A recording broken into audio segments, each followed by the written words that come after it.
I'm just going to toss out a couple of places to start. And I really view this conversation for our listeners is like absolutely a bite of the appetizer. This is not all inclusive. This is like you are skiing across the history of LA dance and you're grabbing, oh, that was a fun idea. Oh my gosh, someone did a show underneath the 3rd Street Bridge. Cool, interesting, and just grabbing these ideas as a place of entry. Before I jump into a spiel, I think the first thing I want to recognize is that there have been people dancing on this land known as Southern California for over 10,000 years.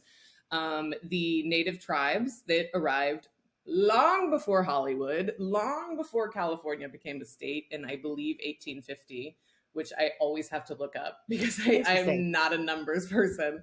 Well, you're clearly a names person. Yes. So I'll allow you to not be a dates person. Okay, also. great. Permission granted. Excellent. We'll do a little fact check. We'll put it in the show notes. Okay, great. But there were 3 primary tribes or nations that lived here: the Tongva, the Gabrielino, and the Chumash nations. And the vast majority of this world, revolved around the water. They were stewards of the ocean. They were in marine trade. They followed the LA River before it was concrete and built where they were going to live along the river so they had access to water. And so through our research, a lot of LA dance artists look towards water and the natural landscape for inspiration.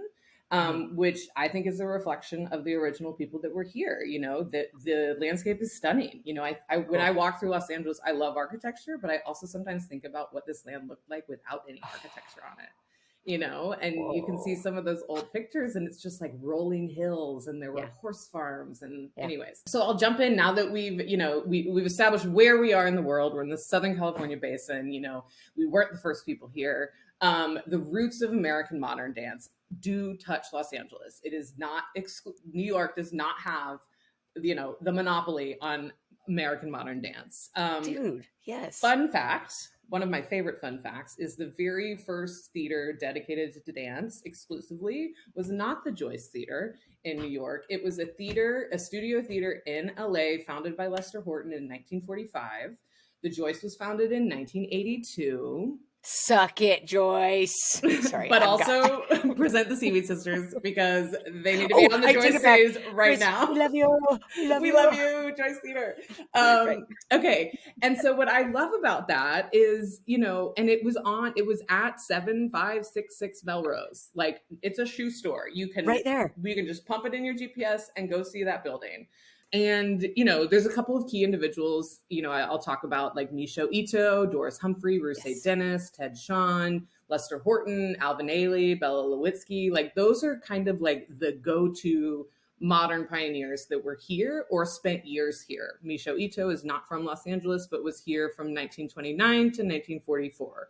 Doris Humphrey was in Los Angeles from 1917 to 1928. So everybody's a little bit different, but all of those folks, Bella lived until 2004, thank goodness, because her last decade of being alive really was a lot of advocacy work, especially in DC, advocating for the National Endowment for the Arts. But most of the people we're talking about are somewhere in between like the end of the 20s to like the early 50s, mid 50s. And, for example, Alvin Ailey used to take the bus for 2 hours from South Central Los Angeles, where he lived, to the dance studio that Lester Horton owned on Melrose. And Alvin lived here in Los Angeles, and then he moved to New York, and then he choreographed Revelations during the first year he was in New York. And when I watch Revelations, I don't see New York dance. Right. I see LA dance, and I see Southern people, and I see life and joy and all of that. And so, I'm not saying Alvin Ailey is You're not saying they can't own it. Yeah, I'm not saying that he's not a New York artist. I'm just saying he's not only a New York artist, And what's really exciting to think about with all of these different like iconic people is like Ruth St. Dennis is one person. And again, like we're talking about, there's a ton of dancers that dance for Ruth St. Dennis. But also, Ruth St. Dennis was young at one point and was just trying to make a living like the rest of us. And so one of my favorite... Easy to forget that, right? It's so easy to forget that our heroes are also people. you Yes. know, or Oh, I don't even know if there are heroes, but like these icons where you're like, surely Gene Kelly was never yeah. worried about getting his next job. And I just don't believe that's true, you know, or we're all It human, can't be even true. It those can't be that true. are at whatever level we view to be the highest, right? Yeah.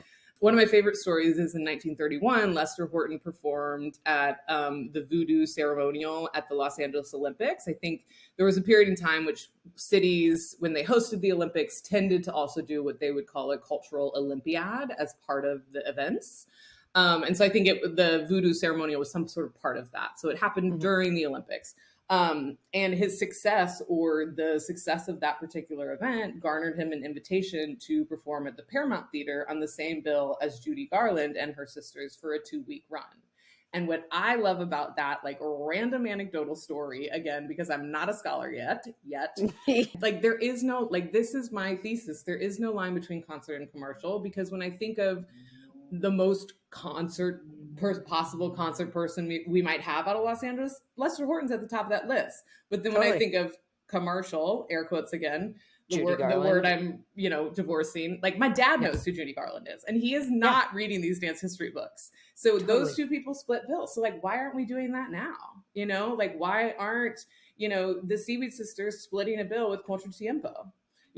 Or with insert whoever, like Yeah. all of those different things, because you never know what's going to happen out of those like different juxtapositions.